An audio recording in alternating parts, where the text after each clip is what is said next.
कार्यक्रम के सह प्रायोजक हैं नॉमिनी गोल्ड, अनोखी तकनीक है जापान की। दयाल पशु आहार, दूध दमदार, आप शानदार। अन्नदाता,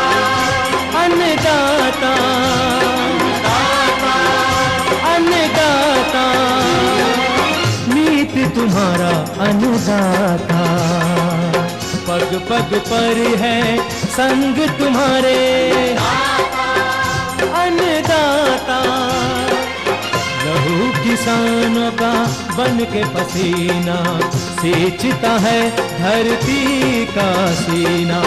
मेहनत का तेरी हक दिलवाने, नई तकनीक नई खोज बताने। पशुधन को गुणवान बनाना, पौध सुरक्षा को सिखलाना, खेती के सब गुर समझाने, भारत का सरताज बनाने। आठों पहर है संग तुम्हारे अन्नदाता, अन्नदाता।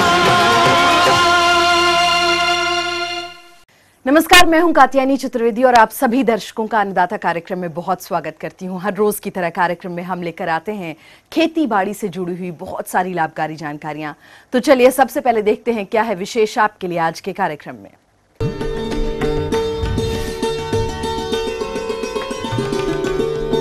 दुधारू पशुओं की खरीदारी के समय रखी जाने वाली महत्वपूर्ण सावधानियां।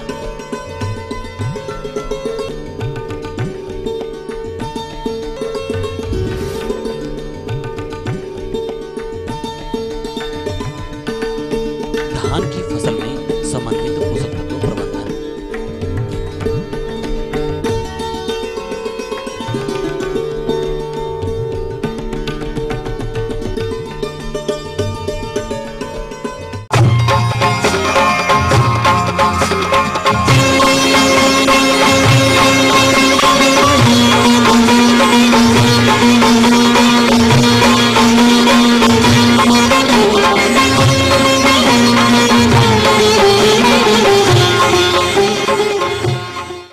दुधारू पशुओं का पालन खेती से जुड़े हुए लगभग सभी किसान करते हैं और इस व्यवसाय से अतिरिक्त आय भी लेते हैं। वहीं कभी कभी किसान को अच्छा पशु न मिलने के कारण उनसे दुग्ध उत्पादन आशानुरूप नहीं मिलता है। इसलिए जब भी आप दुधारू पशुओं की खरीदारी करें तो आप कौन कौन सी सावधानियां रखें, इस विषय पर आपको विस्तृत जानकारी दे रहे हैं कृषि विश्वविद्यालय कानपुर के डॉक्टर रामजी गुप्ता। तो सबसे पहले हमारे लिए महत्वपूर्ण बिंदु होता है कि हम जानवर कहाँ से खरीदें और कैसे खरीदें। किसान भाइयों, यदि आपके आसपास कोई पशु मेला लगता है या पशु बाजार है तो आप लोकल स्तर पर पहले सर्च कर लीजिए। जब वहाँ पर आपके मनमाफिक या मन मुताबिक जानवर नहीं मिलता है तभी आप कहीं बाहर जाने की चेष्टा करिए। अब बात आती है कि हम जानवर खरीदें किस तरह से। किसान भाइयों, यदि आपने दूध उत्पादन के लिए जानवर लेना है तो जाहिर सी बात है, अपने उत्तर प्रदेश में ज़्यादातर हम भैंसों पर ही निर्भर करते हैं और भैंसों में जो सर्वाधिक दूध देने वाला जानवर है वो मुर्रा आता है। अब मुर्रा की जो पहचान है तो उसमें सबसे पहले आप ये जान लीजिए कि पूरी तरह से काला होता है इसका शरीर है। इसके अलावा इसका सींग जो है काफ़ी मुड़ा हुआ होता है और मुड़ करके उसके सर पे ही आ जाता है। पिछला सिरा भारी होता है, आगे सकरा होता है। किसान भाइयों, ये तो हो गया कि हम जानवर कैसे देखेंगे।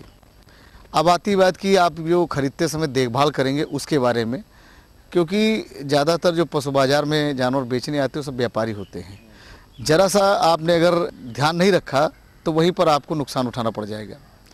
किसान भाइयों, जब आप पशु खरीदें तो उसको आप पूरी तरह से निरीक्षण कर लें और निरीक्षण में सबसे बड़ी बात ये आती है कि जानवर तो जिस ब्रीड का आपने इसे मुर्रा पसंद करी है, जो मैंने आपको लक्षण बताए वो अगर पर्याप्त मिल रहे हैं तो इसके अतिरिक्त फिर आप उसके अयन पर ध्यान दे दीजिए। अयन पर ध्यान देने का मतलब यहाँ पर ये है कि अयन पूर्ण रूप से विकसित हो और उसका जो अयन है वो पेट से अच्छी तरह से जुड़ा हुआ होना चाहिए। इसका मतलब ये होता है कि कहीं लटक ना रहा हो, क्योंकि जैसे जानवर में बुढ़ापा आने लगता है, उम्र दराज हो जाता है तो उसमें जो है त्वचा लटकने लगती है। इसके अतिरिक्त जो हमारा जानवर है जिसको आप खरीद रहे हैं उसके जो थन है वो 4 थन हो और थानों की लंबाई जो है समान होनी चाहिए। इसके अलावा उसके बीच में थोड़ा सा गैप रख के देख लीजिए कि गैप बराबर होना चाहिए। और जब इतना आपको मिल जाए तो इसके बाद आप जो है जानवर के पीछे साइड में जाके खड़े हो जाइए और पूँछ उठा करके उसकी देखिए कि दोनों पिछली टांगों के बीच में जितना बड़ा अयन दिखाई देगा, उस जानवर के दूध देने की क्षमता उतनी ही ज़्यादा होगी। इसके अतिरिक्त किसान भाइयों, आप कभी भी जो है अंधा सौदा मत करिए। अंधा सौदा का मतलब यहाँ पर यह है कि जैसे आप गाभिन जानवर ले लेते हैं और आप अपने फ़ायदे के लिए लेते हैं गाभिन जानवर की, कुल मिलाकर के हमारे घर पे ये जानवर बच्चा देगा, अगर कहीं पड़िया हो गई तो आपको डबल फ़ायदा मिल जाता है। लेकिन यहाँ पर डबल फ़ायदे के चक्कर में मत पड़िए, क्योंकि अगर कहीं प्रेग्नेंट जानवर आप लेके आए, रास्ते में कोई हैपेंड हो गई तो वो बच्चा भी जाएगा और जो जानवर आप लेके आए उससे भी हाथ धो बैठेंगे। इसके अतिरिक्त इसमें धोखे के बड़े चांस रहते हैं, क्योंकि होता क्या है कि कुछ लोग इतने चालाक हो जाते हैं कि ये कुछ धुआं कर देते हैं उसके एंड में, तो 2 लीटर दूध देने वाला जानवर आपको कम से कम 7 से 8 लीटर का जानवर दिखाई पड़ेगा। तो किसान भाइयों, आप धोता हुआ जानवर लीजिए। और दुहान वाले जानवर में आपको ये ध्यान रखना है कि जब भी आप जानवर खरीदें, कम 3 टाइम उसका दुहान अवश्य कर लें, क्योंकि जब आप 3 टाइम दुहाई कर लेंगे तो उस जानवर की सारी हकीकत आपके सामने आ जाएगी और उसके बाद आप आराम से पैसा दीजिए, आप नुकसान नहीं उठाएंगे। तो किसान भाइयों, इस तरह से अगर आप बताए हुए हमारे उपायों पर ध्यान देते हैं तो निश्चित रूप से आप अपने डेयरी के लिए एक अच्छा जानवर खरीद सकते हैं।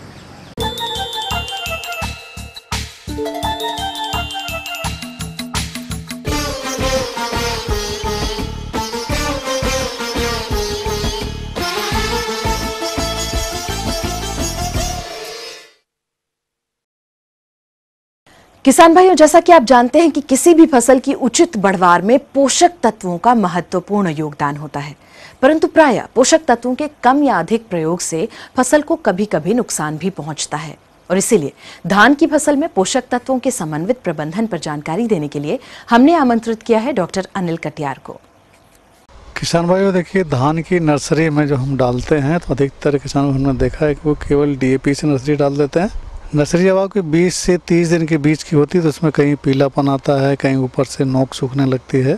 अगर आपकी नर्सरी अभी भी खड़ी हुई और आपको ऐसे कोई लक्षण दिख रहे हैं, पत्तियां अगर आपको लाल सी पड़ रही हैं और कुछ हिस्सा कहीं कहीं दब गया है, छोटा हो गया है, इसका मतलब उसमें जिंक की कमी आ गई है, क्योंकि धान में जिंक की सबसे ज़्यादा ज़रूरत पड़ती है। आप जिंक का इसमें स्प्रे कर दीजिए, या फिर जिंक मोनो होती है उसके आप 2 से 3 किलो प्रति एकड़ के हिसाब से आप इसका यूरिया के साथ में इसको डाल सकते हैं। इसके अलावा खेत में जो मुख्य फसलें हैं, मतलब फसल जहाँ पे आपको रोपाई करनी है, रोपाई में तो गोबर की खाद हमें हर 3 साल में एक बार गोबर की खाद, हरी खाद, कंपोस्ट या कोई भी कार्बनिक खाद का हम अवश्य प्रयोग करें। इसके बाद नाइट्रोजन, फास्फोरस और पोटास अगर आपको DAP के रूप में उपलब्ध है तो 50 किलो DAP, 50 किलो पोटास प्रति एकड़ के हिसाब से ज़मीन में आखिरी जुताई के समय आप इसे मिला दें। कदेड़ करते समय जिंक, पटेला लगाने से पूर्व 10 किलो जिंक प्रति एकड़ गोबर की खाद मिलाकर के हम बिखेर देते हैं। इसके बाद हम पटेला लगा देते हैं कदेड़ लगाने के बाद, तब हमारा खेत रोपाई के लिए तैयार होता है। रोपाई में सावधानी हमें ये रखनी होती है कि हमें, अगर आपकी ऊसर मान लीजिए खेत है, आपकी बढ़वार अच्छी नहीं है, मिट्टी अच्छी नहीं है, तो एक स्थान पर कम से कम 2 पौधों को रोपण करें। अगर आपकी तराई की भूमियाँ हैं तो इसमें एक ही पौधा काफ़ी है। पौधों की संख्या के बारे में निश्चित है, अगर आपके खेत कमज़ोर हैं या आपकी बढ़वार अच्छी नहीं होती है, मिट्टी दोमट है या बलुई मिट्टी है, धान आप लगाने जा रहे हैं, तो इसमें कम से कम 40 से 50 पौधे प्रति वर्ग मीटर के हिसाब से होना चाहिए। इसके बाद खड़ी फसल में प्रयोग करने के लिए हमारे पास यूरिया, जिंक और सल्फर 3 चीज़ बचते हैं। किसान भाई, जब हम पहली यूरिया डालते हैं तो उस समय 30 से 35 किलो प्रति एकड़ के हिसाब से हम यूरिया का प्रयोग करें। धान की फसल चूँकि हम बरसात में करते हैं, बरसात में हम विशेष सावधानी रखनी पड़ती है कि हमारा नीचे बारिश का पता नहीं होता, कभी बारिश ज़्यादा हो जाती है तो हमारी यूरिया बह के चली जाती है।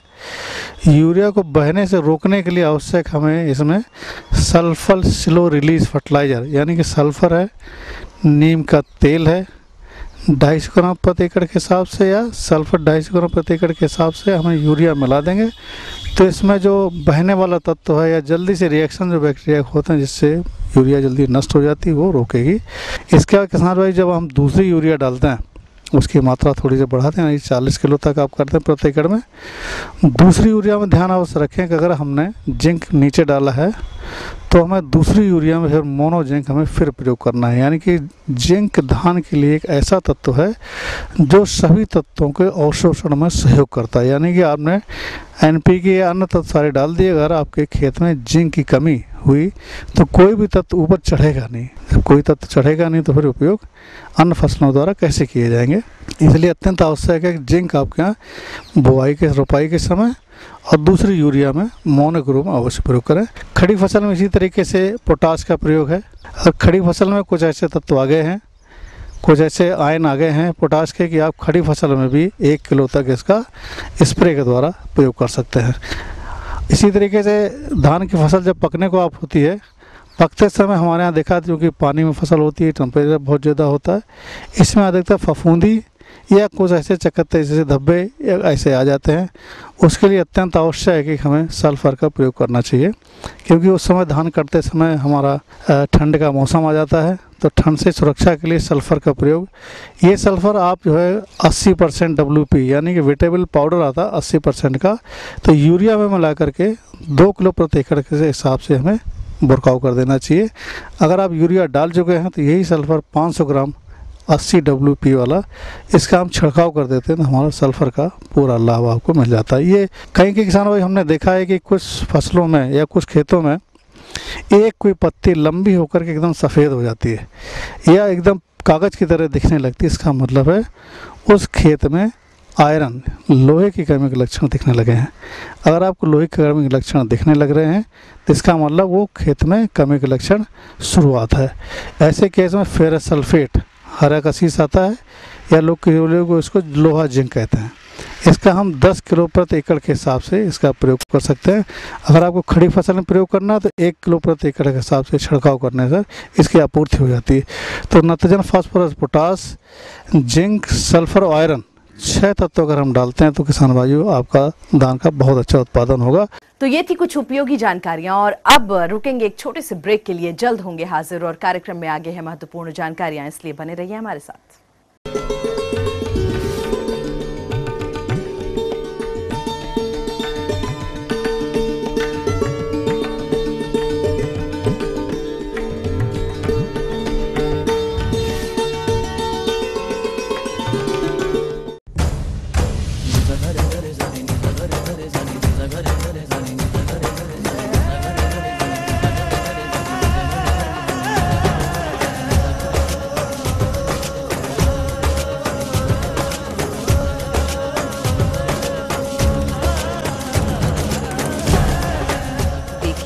आरती लाइव।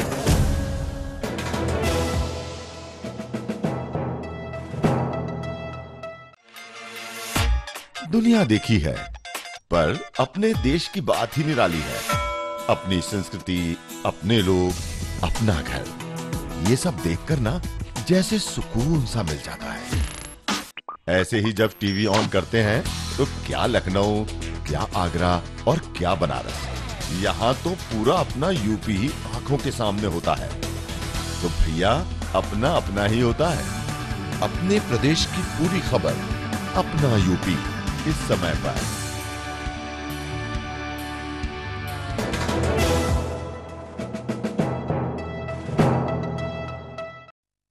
राजनीति कोई भी हो, घटना कैसी भी हो, खुलासा सिर्फ सेंट्रल हॉल में। आप सबको नरेंद्र मोदी के नमस्कार। खबरों पर जानकारों से बेबाक बात, गपशप, सियासी सवाल, राजकाज और सुर्खियां, एक ही प्रोग्राम से देश, समाज और राजनीति की पूरी तस्वीर देखिए सेंट्रल हॉल ETV के सभी हिंदी चैनल्स पर।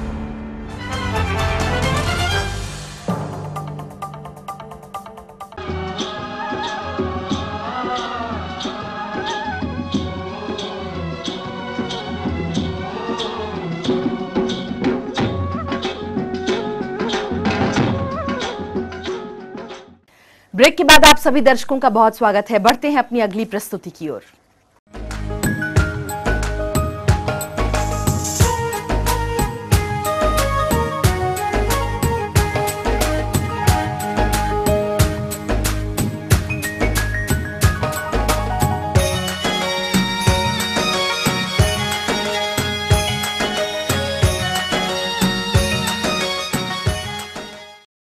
फलों में बेर की बागवानी प्रदेश में लगभग सभी क्षेत्रों में देखी जा सकती है। यदि आप भी व्यावसायिक तौर पर बेर का बाग स्थापित करना चाहते हैं तो पौधों की रोपाई हेतु ये समय बेहद उपयुक्त है। परंतु रोपण के समय कौन कौन से वैज्ञानिक बिंदुओं का ध्यान रखें, आइए जानते हैं बादा के उद्यान विशेषज्ञ डॉक्टर परवेज खान से। अपने प्यारे किसान भाइयों को मैं यह बताना चाहता हूं कि जैसा कि आपको पता है कि जुलाई का महीना प्रारंभ हो चुका है और पौधरोपण की तैयारी लगभग आप सबने पूर्ण कर ली होगी। बेर की बात करें तो बेर का जो पौधा है वो 6 इंटू 6 मीटर की दूरी पर लगाया जाता है और कुल 278 पौधे 1 हेक्टेयर में लगते हैं। खेत का रेखांकन कर लिया जाए अप्रैल या मई के महीने में। रेखांकन करने के बाद उनके गड्ढों की खुदाई कर ली जाए। खुदाई करने के लिए किसान भाई इस बात का हमेशा ध्यान रखें कि गड्ढे 1 मीटर की गहराई तक खोदे जाएंगे। उसकी 50 सेंटीमीटर की जो मिट्टी ऊपर वाली है वो ज़्यादा उपजाऊ होती है, उसे निकाल के आप एक तरफ रखते हैं और नीचे वाली जो 50 सेंटीमीटर की लेयर होती है वो अपेक्षाकृत कम फर्टाइल या उपजाऊ होती है, उसे आप निकाल के दूसरी तरफ रखते हैं। अप्रैल मई के महीने में धूप लगने दें। जून के last week of June 10 kilogram गोबर की खाद, 100 ग्राम यूरिया, 100 ग्राम डीएपी और 50 ग्राम म्यूरेट ऑफ पोटास मिला के ठीक से इस गड्ढे की भराई कर देते हैं। बारिश में जब गड्ढे में पानी पड़ता है तो उन गड्ढों की जो मिट्टी होती है वो दबती है और इसकी वजह से भूमि की सतह पे आ जाते हैं। सबसे महत्वपूर्ण बात ये होती है कि प्रजाति का चयन कैसे किया जाए। इसके लिए सबसे ज़रूरी चीज़ ये है कि सबसे पहले आप अपने, जैसे आप बुंदेलखंड के में किसी किसान को रोपण का काम करा रहे हैं तो इस बात का हमेशा ध्यान रखें कि बुंदेलखंड के लिए सूटेबल प्रजातियाँ कौन सी हैं। इसके लिए आप संबंधित जिले के जिला उद्यान अधिकारी से संपर्क करें और उनकी एडवाइस लेने के उपरांत ही प्रजातियों का चयन करें। एपिल कुल की यह एक्जाटिक बेर की किस्म पश्चिम बंगाल के किसानों द्वारा पिछले 5 से 6 वर्षों से पूर्व स्थापित कर इस समय 3 से 4 वर्ष पुराने पौधों से 60 से 70 किलो उत्पादन लिया जा रहा है तथा इस प्रजाति के फल 45 से 50 ग्राम के होते हैं तथा देखने में आकर्षक, जिसका बाजार मूल्य अच्छा मिलता है। प्रजातियों का चयन करने के उपरांत इस बात का हमेशा ध्यान रखें जो भी पौधे आप प्राप्त करें वो टू द टाइप होना चाहिए और साथ ही साथ मानक के अनुरूप हो। मानक के अनुरूप से मेरा आशय ये है कि पौधा स्वस्थ हो और उसकी अपेक्षित ऊंचाई हो। पौधे लाने के पश्चात पॉलिथीन को सावधानी से हटाएं ताकि पिंडी टूट न पाए। फिर पिंडी के आकार के बराबर मिट्टी बाहर निकालें। उसके पश्चात रोपण करने के बाद मिट्टी को जड़ के पास भरें और अच्छे प्रकार से दबा दें। फिर सिंचाई कर दें। इसके बाद इस बात का ध्यान रखें कि बुंदेलखंड के अंदर विशेष रूप से दीमक की समस्या आती है।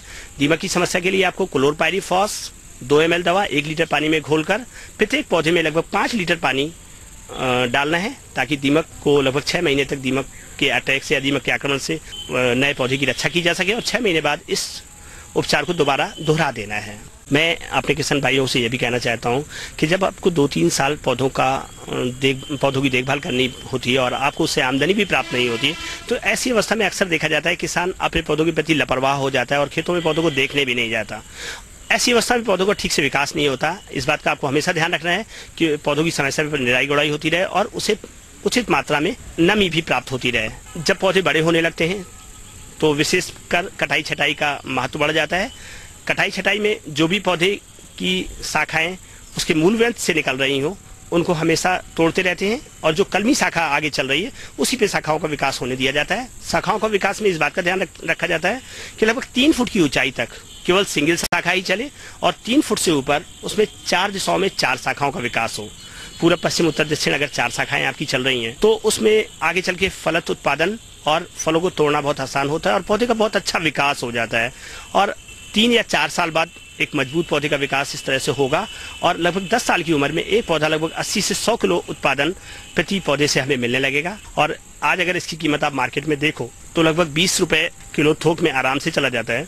इस प्रकार एक पौधा हमें लगभग 2000 रुपए की कीमत का प्राप्त हो जाएगा और 2000 रुपए अगर हमें एक पौधे से मिलने लगेंगे और आपके पास 250 पौधों की से भी उपज प्राप्त होती है तो इस प्रकार आपको एक अच्छी खासी आमदनी मिल जाती है जो किसी अन्य फसलों की तुलना में ज़्यादा बेहतर और टिकाऊ है। और सबसे बड़ी खुशी की बात यह है कि लगभग अगले 30 से 35 सालों तक बहुत ही कम देखरेख में लगातार उत्पादन मिलता है रहता है और साथ साथ आपकी आमदनी भी बढ़ती रहती है।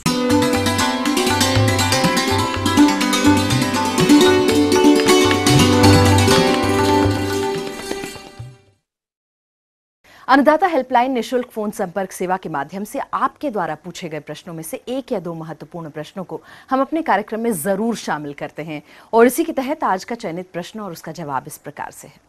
आज की अन्नदाता हेल्पलाइन में हमने जिस प्रश्न को शामिल किया है उसे पूछा है फूलपुर वाराणसी के सत्यजीत यादव ने। आपने हल्दी की फसल में समसामयिक प्रबंधनों पर जानकारी चाहिए, तो इसके लिए देखिए कार्यक्रम का यह अंश। किसान भाइयों, जैसा कि आप देख रहे हैं कि मसाले वाली फसलों में हल्दी एक प्रमुख फसल है। आप देख रहे हैं कि हल्दी चौड़ी पत्ती वाली फसल है और इसमें मई और जून में जैसी गर्मी पड़ती है तो इसकी पत्तियों से ज़्यादा पानी वाष्पोत्सर्जन होता है। तो विकास के लिए ये संस्तुत की जाती है कि किसान भाई खेत में नमी बनाए रखें, अर्थात जल्दी जल्दी सिंचाई करें, क्योंकि इसकी चौड़ी पत्ती होने की वजह से वाष्पोत्सर्जन होता है। दूसरी बात, खेत में गुड़ाई करके खरपतवार रहित करें और खरपतवार निकालने के बाद इसकी मेड़ों पर मिट्टी चढ़ाते रहें। तो पहली जो मिट्टी चढ़ाने का काम 40 से 45 दिन के बीच में करें। दूसरी मिट्टी चढ़ाने का काम 55 से 60 दिन के बीच में जब के समय जो हमारी नाइट्रोजन की टॉप ड्रेसिंग की मात्रा बची हुई है उसको खेत में देने के बाद में फिर मिट्टी चढ़ा दें। हल्दी की बुआई जो मेड़ों पे करने का उद्देश्य है कि खेत में किसी तरह से पानी नहीं रुकना चाहिए। जितना ज़रूरी जल प्रबंधन है, पानी देना है, उतना ही आवश्यक जल निकास की व्यवस्था करना है। तो किसान भाइयों, जब बरसात का समय आ जाए, जून और जुलाई में जैसी बरसात हो, खेत से आवश्यकता से अधिक पानी बाहर निकालते रहें, जिससे किसी तरह की बल्ब गलन की समस्या ना होने पाए। इसके बाद जब फसल में देख रेख रखते रहें, कभी कभी पत्तियों में पीले रंग के धब्बे बन जाते हैं, लीफ ब्लाइट या पत्ती झुलसा बीमारी आती है, तो उससे बचाव के लिए वैज्ञानिकों से संपर्क करें। यदि संपर्क ना हो सके तो आप डाइथेन M45 की जो इंडोफिल M45 के नाम से आ रही है, 2.5 से 3 ग्राम मात्रा प्रति लीटर पानी की दर से घोल बना के छिड़काव करें। इसी कड़ी में जिस दूसरे प्रश्न को शामिल किया गया है उसे पूछा है 13 हैदरपुर बलिया के विनय कुमार सिंह ने। आपने तिल की उन्नतशील प्रजातियां और बुआई तकनीक पर जानकारी चाहिए, तो इसके लिए देखिए कार्यक्रम का यह अंश। देखें कि ये बरसात का सीज़न या खरीफ का मौसम है, इसमें तिलहनी फसलों का भी विशेष महत्व है। चाहे सोयाबीन है, मूंगफली है, इनकी बुवाई हो चुकी है। अब हम तिल की बात करें तो ये भी काफ़ी कम लागत वाली और अच्छी लाभदायक फसल है। तो तिल की फसल के लिए जो मृदा के चुनाव की बात आती है तो मृदाएं बुलई दुमट मृदा इसके लिए जलोढ़ मृदा जिसे एलुवियल कहते हैं सबसे उपयुक्त होती है। अधिक भारी या काली मृदाएं इसके लिए उपयुक्त नहीं मानी जाती हैं, क्योंकि इसमें जल निकास की विशेष सुविधा होना मिट्टी में ज़रूरी है और वो बुलई दुमट मृदा में हो सकती है। या खेत असमतल है तो उसे समतल में बोएं, जल भराव नहीं होना चाहिए। इस तरह से उपयुक्त मृदा का चुनाव कर और उसका pH भी लगभग 7.5 तक ही उपयुक्त माना जाता है इसके उत्पादन के लिए। अब मृदा के उपयुक्त चुनाव के बाद आती है खेत की तैयारी की। तो हम देखते हैं कि जो भी आपने रबी में फसल ली है उसके बाद खेत की जुताई अच्छी तरह से होना चाहिए।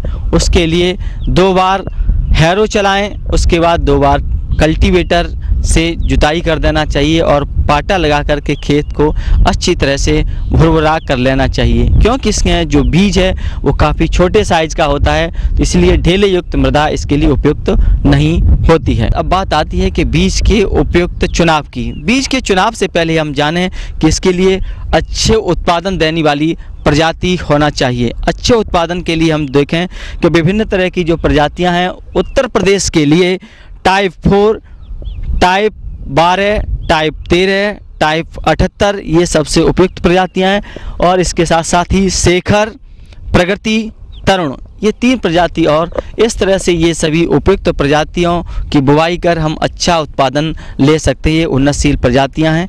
इसके साथ साथ हम देखें इसमें बीज की मात्रा की, तो बीज की मात्रा में यदि उपयुक्त जो मात्रा है, यदि आप लाइन से सही से बुवाई कर रहे हैं तो 3 से 4 किलो बीज 1 हेक्टेयर खेत के लिए पर्याप्त माना जाता है। बीजोपचार के लिए बात करें, यदि किसी संस्था विश्वविद्यालय से आपने बीज क्रय किया है तो वो बीज उपचार करके ही आपको प्राप्त होता है। यदि आप अपना घर का ही बीज पिछली साल का उपयोग करना चाहते हैं तो उसका बीज का उपचार जरूर करें। उसके लिए थायरम 1.5 ग्राम प्रति किलो बीज के हिसाब से अच्छी तरह से बीज को उपचारित कर लें, जिससे कि बीज में जो फंगस के द्वारा बीमारी कोई पड़ती है तो उसको रोका जा सकता है। इसी के साथ साथ ध्यान देखें कि खाद और उर्वरक की बात करें इसमें तो अधिक मात्रा में उर्वरकों की आवश्यकता नहीं होती है, इसीलिए हम इसको कम लागत वाली फसल कहते हैं। तो इसमें जो नाइट्रोजन की मात्रा है वो 30 से 40 किलोग्राम प्रति हेक्टेयर आवश्यकता पड़ती है, फास्फोरस 20 से 25 किलोग्राम प्रति हेक्टेयर और पोटास की मात्रा भी 15 से 20 किलोग्राम प्रति हेक्टेयर आवश्यकता है। इसी के साथ साथ ये तिलहनी फसल है, इसीलिए इसमें सल्फर की 25 से 30 किलोग्राम मात्रा प्रति हेक्टेयर के हिसाब से उपयोग की जाए तो अच्छे गुणवत्ता युक्त अधिक तेल और उत्पादन मिल सकता है आपको। नाइट्रोजन की आधी मात्रा एवं फास्फोरस तथा पोटाश की पूरी मात्रा बुआई के समय बेसल ड्रेसिंग के रूप में प्रयोग करें तथा नाइट्रोजन की शेष आधी मात्रा प्रथम निराई गुड़ाई के समय प्रयोग करें।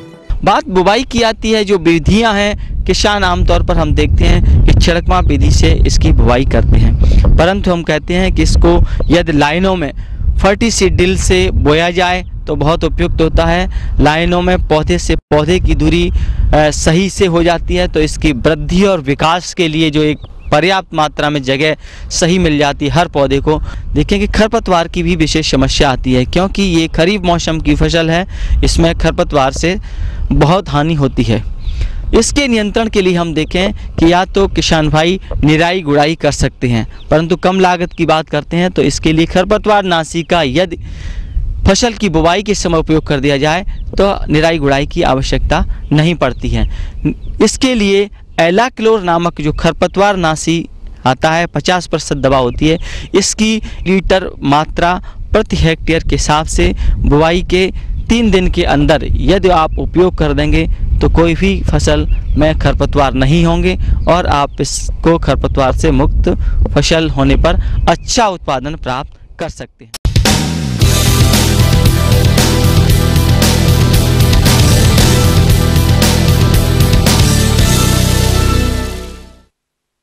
तो राज्य की विभिन्न मंडियों में कृषि उत्पादों के चढ़ते और उतरते बाजार भाव की संक्षिप्त जानकारी इस प्रकार से है।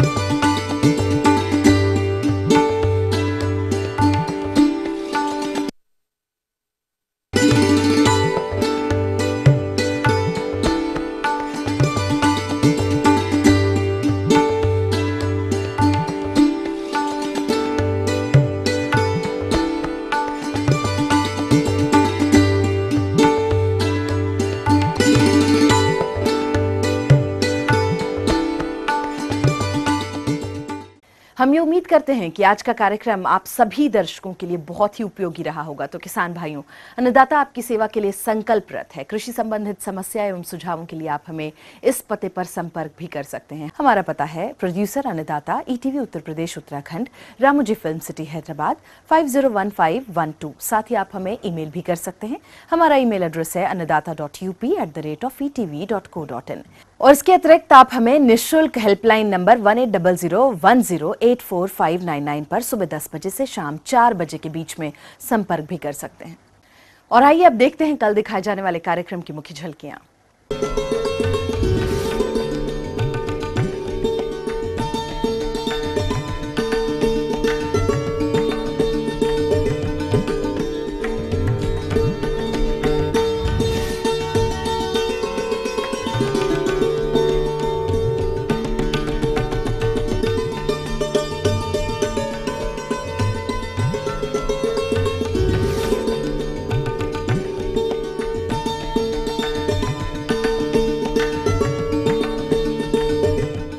फिलहाल अन्नदाता की पूरी टीम को दीजिए इजाजत। कल फिर इसी समय आपसे मुलाकात होगी कृषि संबंधित कुछ और रोचक जानकारियों के साथ। नमस्कार।